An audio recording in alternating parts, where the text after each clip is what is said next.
what I think is going to be the next big technology, there is going to be a step change in screen technology. This isn't, 4K.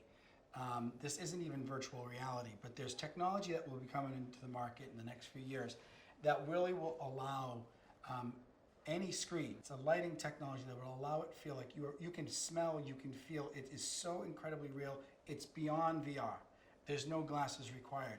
And when that happens, it will allow the folks like us that can create things to have a whole new way of thinking about engagement, thinking about experience, and now we can have an experience that's almost real. I don't even know what we'll create at that point, but I think when we go into a restaurant and there's a screen that can have a 3D holographic type of interaction with you, it's like the Star Trek thing. It's coming. It's the holodeck.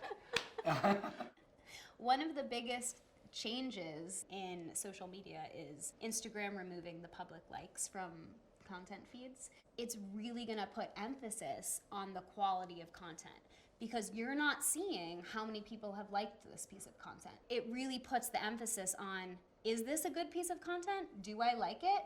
I don't care what anyone else thinks. I'm going to like it, and So what's going to happen in terms of how we're going to measure this? So the brand can still see the metrics in the back end. So it's the public that it's won't. only the public.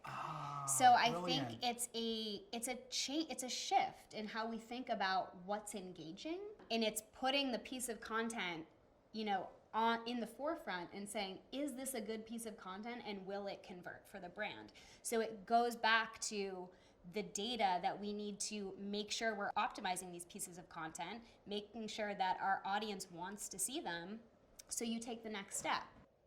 One example that I can see this happening is on the CRM level. You have a lot of data that's being collected in a whole bunch of different systems.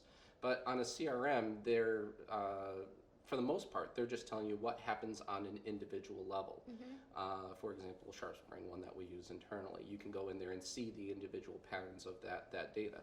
Now, the thing that I like to see happen is I can actually get that data out of SharpSpring and looking at the patterns. That's a fairly manual process. That next evolution of data is essentially knowing, all right, we need to find out what those patterns are. How are people actually reaching the end conclusion of what that CRM is deployed for, mm-hmm. so that we can determine how many interactions did it take to actually get that person to make a sale? How many interactions did it take for them to raise their hand and say, please give me a demo?